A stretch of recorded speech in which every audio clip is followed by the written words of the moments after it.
Why you have to make all these excuses for her? This, like I said, all this was this week was people who said, "Oh, she ran a flawless campaign. How ridiculous!" Or it's sexism, it's racism. This is an old playbook. Yes, I didn't say any of those things. I know, but I've heard a lot of these things, and I think America's perfectly willing to elect a woman. They just didn't like the last. Strap in, because we're diving straight into one of the most absurd political blame games in recent memory. And believe me, the competition is tough. The media is in full meltdown mode over Kamala Harris losing to Donald Trump. And MSNBC in particular is serving excuses like they're on draft. You'd think by now they'd come up with something new. Maybe retire the tired sexism and racism card. But nope. Same script, just dusted off. Bill Maher wasn't buying it either. He came in swinging, tearing apart the pity parade. So let's rewind. But you're either the person who's Googling the day before, did Biden drop out, or in a week. Did anyone in this audience not know enough about Kamala Harris pretty much after a week to make a decision? For days, pundits have been parroting the idea that Harris's campaign was flawless. Flawless? Please. That's like saying New Coke was a perfect product launch, or that Cats wasn't nightmare fuel. The campaign wasn't flawless. It wasn't even close. And when that talking point crumbled, the fallback excuses rolled out. Sexism, racism, voter ignorance. But here's the thing. America is perfectly capable of electing a woman president. The problem isn't gender. The problem is that the last few women the Democrats put forward just weren't good candidates. Sexism, it's racism. This is an old playbook. Yes, I didn't say any of those things. I know, but I've heard a lot of these things. And I think America's perfectly willing to elect a woman. They just didn't like the last two that were. That's not misogyny. It's simply not being impressed. And that's fair. Maher nailed it. We pointed out that Kamala spent nearly 4 years shoved into a political broom closet. She was so absent from the national stage. Her approval numbers probably went up just because people forgot she existed. Then, with barely 100 days left before the election, suddenly she's the face of the Democratic ticket. Some pundits acted like that wasn't enough time for Americans to get to know her. The President of the United States is basically shoved in a broom closet for 3.5 years. I know. You couldn't. She was more popular in there. Yes, well. I mean, this idea that in a mass media age, that 107 days is not long enough to know somebody. You are way overestimating the American people in terms of what they. No. You have someone like Donald Trump has become a universally known, understood, loved by some, hated by others over the course of being omnipresent. Give me a break. This isn't the 1800s. We live in a world where Donald Trump has dominated headlines for nearly a decade without breaking a sweat. Americans don't need years to form an opinion.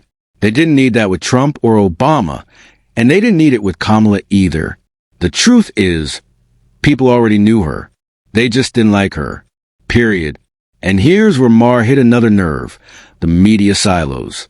Yes, the right has its own spaces now, but that whole dynamic started when the left locked down legacy outlets like CNN, MSNBC, and NPR. They turned them into political shields, burying bad Democrat stories, polishing embarrassing moments, and villainizing opponents on repeat. Trump was the daily punching bag, while Democrats got the soft focus treatment, like an ad spot straight out of Hallmark. That's not journalism. That's PR. And eventually, people caught on. Do the Democrats need a social media platform, this is for you, John, of their own to combat the Republican influence on Twitter? Well, I don't know, but Twitter, it's funny, it used to be completely left. Then Elon said, I'm going to take it over, so it's going to be 50-50 right down the middle. He didn't do that. It just switched completely. So I don't know. It's terrible that I think that we have our own media silos. We need places where, like this show, but there's not enough of them, where everybody comes and everybody hears everybody else from all points of view. That's why millions started tuning into independent voices. People like Joe Rogan, Theo Vaughn, and other podcasters who weren't afraid to rip the narrative wide open. They never pretended to be neutral, but at least they weren't running every story through a partisan fog machine. And guess what? Those platforms ended up shaping the election more than all of legacy media combined, which is hilarious, considering how hard the left worked to control the conversation. They had Twitter, the big networks, and the headlines in their pocket, yet still got outmaneuvered by a bunch of garage-recorded, bro-friendly podcasts. The deeper question that the question's getting at is that if you look at the data in this election, the amount of reach of all of these alternative, I'm talking about the whole podcast space mostly, but also social media, the interviews that Trump did, not starting with Rogan, but Theo Vaughn and all of these other things he did, incredible reach compared to old mainstream media, right? Then came John Heilman with a gem. Twitter isn't a real place. Oh, really? It was real enough when stories were banned, accounts throttled, and narratives tightly managed. But once Elon Musk bought it, suddenly it's a cesspool? That's not moral clarity. That's sore loser syndrome. And you can tell they know it, too. The moment the topic drifts toward media bias, they start dancing around it, wrapping half-truths in soft, careful language. Watching them is like seeing someone tiptoe barefoot across Lego. You know it hurts, but they're determined to cross without screaming. Steal a line from Dave Chappelle, who said at some point how he doesn't know very much about what goes on Twitter because he doesn't go on Twitter because Twitter's not a real place. That's sort of how I feel about Twitter. And Twitter, not only is Twitter not a real place, but it's become a toxic cesspool filled with nothing, not about right, it's not about conservative, it's just filled with misinformation, disinformation, and conspiracy theories. So I would rather not have the left replicate that if that's what's required. And then comes inflation excuse. This one's rich. Heilman argued that voter frustration with the economy was mostly perception, as if people didn't really have it that bad. They just imagined they did. Yeah, tell that to families whose grocery bills doubled, or to small business owners drowning under rent and utility costs, or to anyone who's had to fill a gas tank lately. This wasn't perception. It was reality, and it hit straight in the wallet. Gas through the roof. Mortgage rates over 7%. Wages flat while everything else soared. You didn't need a pollster to tell you something was broken. All you had to do was open your fridge and notice what was missing. If you're the sitting vice president for a president who has, throughout his entire term in office, been sitting at about somewhere between a 35 and 40% approval rating. People view the Biden administration as a failure. We could have a long discussion about whether they are right about that, about the economy, but the perceptions of the economy were that people thought inflation was too high, people thought we were on the wrong track, 75% wrong track numbers, and this huge inflation overhang. You're the sitting vice president, and you get put on elevated to the top of the ticket 107 days ahead of the election. I think that is a very high degree of difficulty put on anybody, and I do not think she is the perfect candidate. I tend to agree with Sarah that probably in a fully litigated primary, she probably would not have been the Democratic nominee, but we'll never know that. But I will tell you that, there's never been anybody who's had the difficulty of that situation, elevated that late in the campaign. And here's the elitist cherry on top. Heilman's claim that 107 days wasn't enough time for America to get to know Kamala. Translation, you're too dumb to figure out quickly. That's not just wrong, it's insulting. Americans didn't reject her because they were confused. They rejected her because they were paying attention. Maher pushed back, pointing out that other countries run elections in a matter of weeks. They don't need endless campaign theater to judge a candidate, and neither do we. By the end of the first week, voters at Kamala pegged the awkward cackles, the rambling speeches, the inability to land a point. You don't need an extra year to decide if that inspires. Barack Obama becomes president of the United States after running for 2 years as president, runs a 50-state primary, is on television, does dozens of Democratic debates. And by the time at the end of that, most people knew who he was.